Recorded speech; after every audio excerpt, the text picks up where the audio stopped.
আসন্ন বিধানসভা নির্বাচনকে সামনে রেখে প্রচারের পারদ তুঙ্গে শনিবার পান্ডুয়া বিধানসভা কেন্দ্রের তৃণমূল কংগ্রেস প্রার্থী সমীর চক্রবর্তীর সমর্থনে এক বিশাল জনসভায় যোগ দিলেন দলের সর্বভারতীয় সাধারণ সম্পাদক অভিষেক বন্দ্যোপাধ্যায়। পান্ডুয়ার নির্বাচনী জনসভাকে কেন্দ্র করে দিন সাধারণ মানুষের মধ্যে বিপুল উন্মাদনা লক্ষ্য করা যায়। জনসভায় উপস্থিত হয়ে অভিষেক বন্দ্যোপাধ্যায় সরাসরি আক্রমণ জানান বিরোধী শিবিরের দিকে। কেন্দ্রীয় বঞ্চনা এবং জনবিরোধী নীতির কথা উল্লেখ করে তিনি বলেন, বাংলার মানুষের অধিকার কেড়ে নেওয়ার চেষ্টা করছে যারা, ব্যালট বক্সে যোগ্য জবাব দেবে রাজ্যের মা বোনেরা। প্রার্থী সমীর চক্রবর্তীকে ঘরের ছেলে হিসেবে লক্ষ্য করে তিনি পান্ডুয়ার মানুষকে জোড়াফুল চিহ্নে ভোট দিয়ে জয়ী করার আহ্বান জানান। অভিষেক আরও বলেন, তৃণমূল কংগ্রেস উন্নয়নে বিশ্বাসী। গত 15 বছরে মমতা বন্দ্যোপাধ্যায় সরকার যে পরিষেবা মানুষের দুয়ারে পৌঁছে দিয়েছে তার সুফল প্রতিটি পরিবার পাচ্ছে। পান্ডুয়ার সামগ্রিক উন্নয়নের ধারা বজায় রাখতে সমীর চক্রবর্তীকে বিপুল ভোটে জেতানো প্রয়োজন। এদিন সবাই প্রার্থী সমীর চক্রবর্তী ছাড়া উপস্থিত জেলা ও ব্লক স্তরে একাধিক তৃণমূল নেতৃত্ব। সভামঞ্চ থেকে সমীর চক্রবর্তী জানান, দলের শীর্ষ নেতৃত্ব আমার উপর যে ভরসা রেখেছেন, পান্ডুয়ার মানুষের আশীর্বাদ নিয়ে আমি তার মর্যাদা রক্ষা করব। সুখে নয় দুঃখের দিনেও আমি পান্ডুয়ার মানুষের পাশে থাকব। নির্বাচনী নির্ঘণ্ট ঘোষণার পর থেকেই পান্ডুয়ায় জোর কদমে প্রচার শুরু করেছেন সমীর চক্রবর্তী। এর আগে সিমলাগড় কালী মন্দিরে পুজো দিয়ে তিনি জনসংযোগ শুরু করেছিলেন। এদিনের অভিষেকের বিশাল জনসভা নির্বাচনের আগে তৃণমূল শিবিরে আত্মবিশ্বাসকে আরও কয়েক গুণ বাড়িয়ে দিল বলে মনে করছে রাজনৈতিক মহল। নিজের সম্পাদতার রিপোর্ট, আমার বাংলা নিউজ।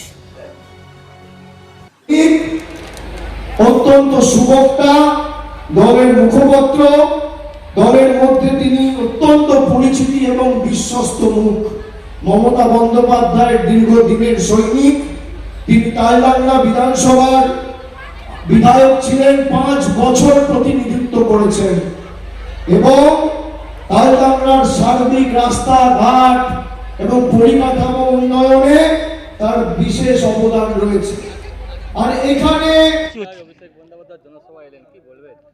দেখুন, অভিষেক মানে জোয়ার, অভিষেক মানে হচ্ছে যুব সমাজের আইকন, অভিষেক মানে বাংলার একটা উত্তাল। সেই অভিষেক এসেছে, আজকে মানুষের ঢল, জনজোয়ারের সৃষ্টি হয়েছে। এ থেকে প্রমাণ করছে আগামী দিনে একটাই বার্তা, বাংলায় আবার মমতা বন্দ্যোপাধ্যায় মুখ্যমন্ত্রী হচ্ছে এবং সেটা 250 আসনের বেশি আসন হতে পারে। বিজেপিতে বলছে 26-এ আটকে যাবে তৃণমূল, আর বিজেপি দুর্গে পরিণত হবে।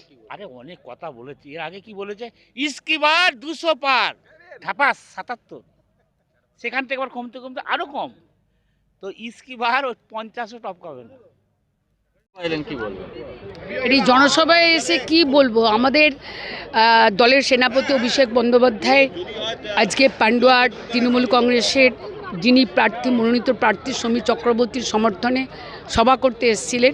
আপনারা নিশ্চয়ই দেখলেন যে হাজার হাজার মানুষ, আমাদের কর্মী সমর্থক, তারা আজকে এই এত রোদের ভিতরেও তারা এখানে এসে উপস্থিত হয়েছে। এখান থেকেই প্রমাণ হয় যে বাংলায় যারা চক্রান্ত করছে, যে বিজেপির দল, বাংলায় প্রধানমন্ত্রী থেকে স্বরাষ্ট্রমন্ত্রী থেকে ডজন ডজন মন্ত্রী বাংলায় আসছে। মমতা বন্দ্যোপাধ্যায়, অভিষেক বন্দ্যোপাধ্যায় যে সভা করছে, আজকে সেই লোকটা দেখবেন আর তাদের সবার লোক দেখবেন। তাহলে আজকে তৃণমূল কংগ্রেস প্রথম থেকে আমরা যেটা বলছি যে বিগত দিনে 215টা সিট ছিল, এখন আরও অনেক বেশি সিট নিয়ে তৃণমূল কংগ্রেস ক্ষমতায় আসবে।